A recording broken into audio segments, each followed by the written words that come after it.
Bonjour tout le monde. Alors aujourd'hui petite vidéo rapide. Je vais vous présenter une voiture que j'ai eu l'occasion d'essayer. Alors c'est pas un essai.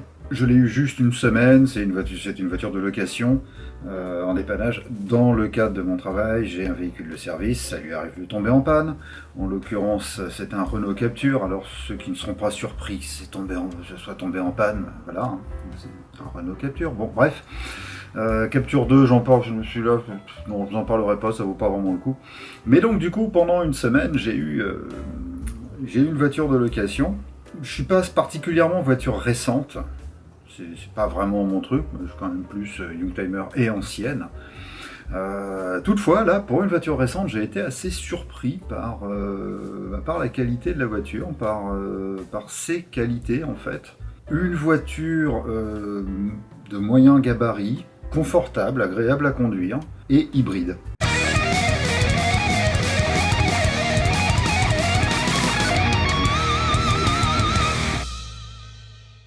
Trêve de suspense, c'était une Suzuki, alors la Suzuki Sways, petite japonaise fort sympathique, qui présente pas mal de qualités, alors donc oui, hybride. Faut déjà dire une chose, la Suzuki Sways en fait c'est une Toyota Corolla Touring rebadgée.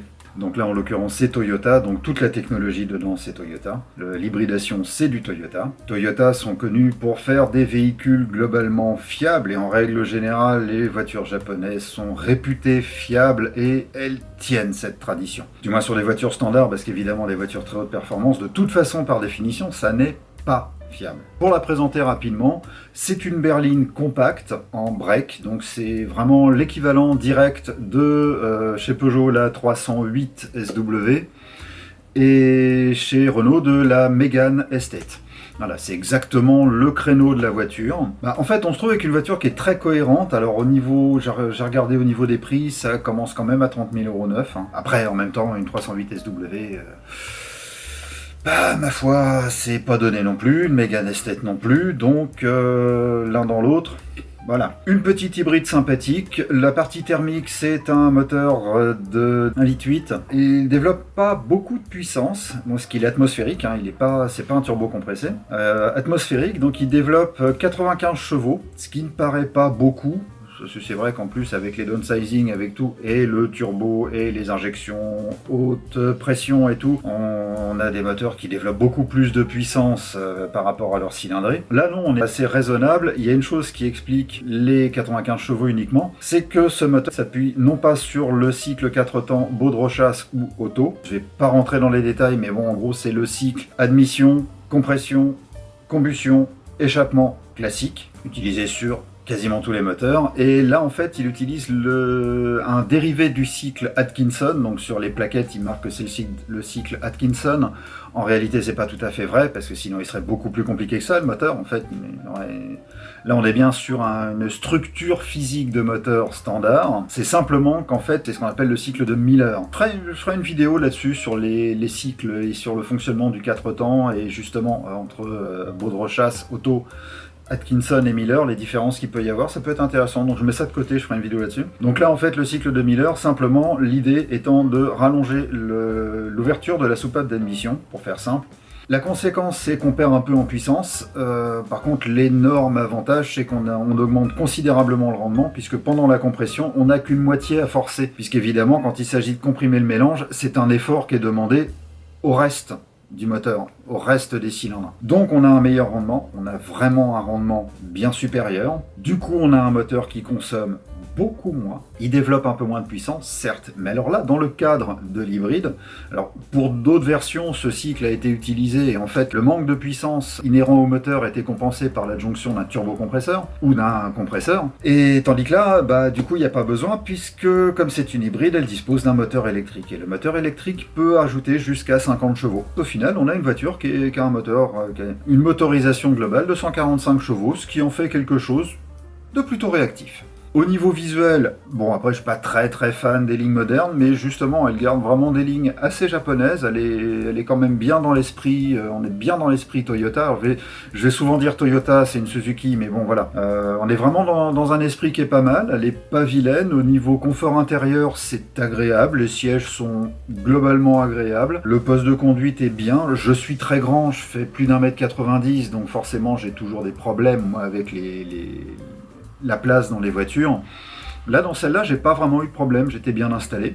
Voilà pour globalement la voiture. Elle est spacieuse pour une berline compacte, j'entends. En tant que break, son coffre est très grand. Les places arrière sont pas très grandes, c'est sûr que je vois moi quand j'avais réglé le siège, c'est-à-dire reculé à fond, derrière moi il reste pas beaucoup de place pour s'asseoir, ou alors il faut pas avoir de gros genoux, mais sinon autrement, le coffre est spacieux. Le coffre est vraiment spacieux, c'est impressionnant. Au niveau de la conduite, elle est globalement agréable, le moteur est réactif, l'adjonction du moteur électrique est vraiment agréable, donc au niveau des réactions, quand on est sur du cycle pur urbain, elle peut fonctionner uniquement en électrique. La transmission, alors, c'est une automatique du coup, mais on ne peut pas parler de boîte automatique puisque c'est la fameuse transmission CVT. Alors là, en l'occurrence, ECVT. Donc en fait, c'est un système de courroie pour simplifier. Pareil, il faudra presque que je refasse une vidéo là-dessus aussi. Mais sinon, regardez, il y en a eu. Et il me semble que chez Vulbrequin, il y avait un Vultec sur les transmissions et ils en ont parlé. En fait, en gros, pour simplifier, si vous vous rappelez les bonnes vieilles mobilettes à variateur, c'est ça. Alors ça donne l'impression des fois que le moteur patine un peu puisque il va monter en régime et on a l'impression qu'il mouline un peu dans le vide, mais en réalité non, ça transmet bien. C'est parfait pour aller avec une hybridation électrique. Vraiment, c'est le meilleur mode de transmission qu'on puisse choisir. Parce que du coup, le relais se fait vraiment de manière totalement transparente et réellement, on passe de l'un à l'autre. On est sur le thermique, on passe sur l'électrique, on revient au thermique, on est sur les deux, on recharge, machin, ça recharge la batterie, c'est complètement transparent. Et vraiment très agréable. Alors, je vais vous mettre quelques petites images. J'ai aussi une image de quand je roule. Alors il n'y a pas grand chose parce que malgré tout ça reste assez dangereux. J'ai pas fait d'installation dans la voiture. Elle n'est pas à moi, c'est une voiture de location. Mais j'ai quand même quelques images.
En gros, en conclusion, c'est une voiture agréable à conduire. J'aurais tendance à dire que on est bien dans une japonaise. Titre! T'es sérieux là? Ferme-tech. Bref, c'est une voiture confortable, cohérente globalement. Après voilà, ça n'est pas forcément une voiture extraordinaire, hein. C'est pas quelque chose qui fera vraiment un objet de collection incroyable. Mais disons que pour des voitures récentes, voilà, je suis vraiment pas fan du tout des voitures récentes, les lignes globales. Les dernières Peugeot ils ont repris un dessin qui me plaît bien. Mais après, bon, globalement, voilà, c'est un ensemble de lignes. Je suis assez rétro pour ça. Bon, il y a mon âge aussi qui joue un peu. Et non, voilà, autrement, c'est... Là, celle-là, oui, je l'ai trouvé sympathique. Voilà, en bref, je dirais que j'ai pris plaisir à entrer dans une japonaise. Si tu dis titre. J'ai pris plaisir à conduire cette petite voiture japonaise. Et voilà, j'espère que ça vous a plu. Je vous dis à la prochaine. En attendant, portez-vous bien. Les bisous. Ciao.